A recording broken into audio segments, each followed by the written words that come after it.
America में 40 दिनों से शटडाउन चल रहा है। अरबों डॉलर अमेरिका गंवा चुका है। अब ऐसे में अरबों डॉलर गंवाने के बाद अमेरिकी राष्ट्रपति डोनाल्ड ट्रंप की अक्ल ठिकाने आई है, जिसके समाधान के लिए अब सीनेट में वोटिंग होने वाली है। आपको बता दें कि रिपब्लिकन और डेमोक्रेट सदस्यों के बीच बातचीत भी जारी है और राष्ट्रपति ट्रंप ने भी शटडाउन खत्म होने के संकेत दिए हैं। एक डील के माध्यम से सरकारी फंडिंग बढ़ाने और वित्तीय पैकेज पर काम करने से शटडाउन समाप्त होने की संभावना है। कुल मिलाकर बड़ा झटका खाने के बाद अब ट्रंप की अक्ल ठिकाने आई है, क्योंकि अमेरिका की हालत लगातार खस्ता होती जा रही है। इस बीच रविवार को सीनेट में होने वाले वोट से इसका समाधान निकालने की भी संभावना है।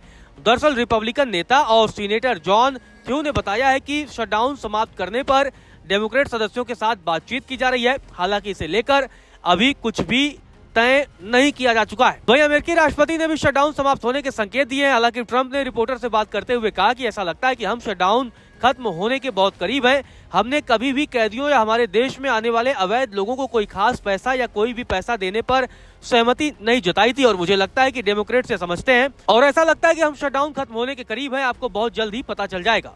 वह इसी बीच रविवार को अमेरिकी राष्ट्रपति डोनाल्ड ट्रंप ने एक चौंकाने वाला ऐलान किया है। ट्रंप ने कहा है कि हर अमेरिकी को $2000 यानी करीब 1.5 लाख रुपए टैरिफ डिविडेंड के तौर पर दिया जाएगा। उन्होंने इसे अपनी आर्थिक नीति की सफलता बताया है। यह घोषणा सरकारी शटडाउन और बढ़ते राजनीतिक दबाव के बीच में आई है। ट्रंप ने अपने social media platform truth social पर लगातार कई पोस्ट कर इसका ऐलान किया है, जिसके बाद से अमेरिकी राजनीति में नई हलचल मच गई है। अब अमेरिकी राष्ट्रपति ने अपने पोस्ट में क्या कुछ लिखा है वो आपको बताते हैं। ट्रंप ने कहा कि हर व्यक्ति को कम से कम $2000 का डिविडेंड मिलेगा। हाई इनकम वाले लोगों को यह नहीं मिलेगा। हालांकि उन्होंने यह नहीं बताया है कि यह भुगतान कब से शुरू होगा या हाई इनकम की परिभाषा क्या होगी। आपको बता दें कि यह घोषणा ऐसे वक्त में आई है जब अमेरिका के इतिहास का सबसे लंबा सरकारी शटडाउन जारी है और लाखों सरकारी कर्मचारी वेतन न मिलने से जूझ रहे हैं।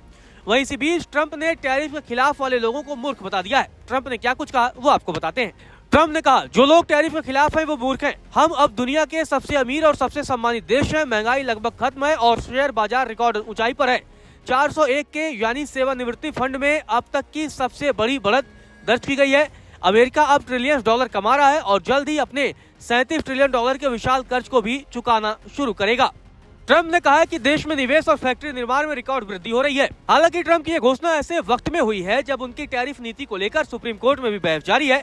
अदालत ने पिछले हफ्ते ट्रंप के उन आपातकालीन अधिकारों पर भी सवाल उठाए जिनके तहत उन्होंने कई देशों पर व्यापार शुल्क लगाए थे। 3 निचली अदालतें पहले ही इसे अवैध करार दे चुकी हैं।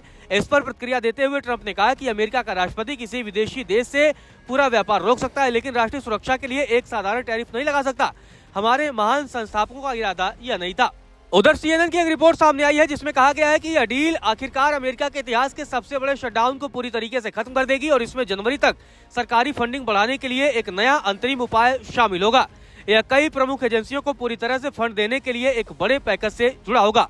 कुल मिलाकर अब अमेरिका में सरकारी शटडाउन से निपटने की लगातार कोशिश की जा रही है, क्योंकि ट्रंप के तमाम फैसलों की वजह से अमेरिका की वैसे भी आर्थिक व्यवस्था चरमरा चुकी है। ऐसे में ट्रंप अब बैकफुट पर थे और अब देखना दिलचस्प होगा कि आने वाले वक्त में किस तरीके से सरकारी शटडाउन का समाधान निकाला जाता है।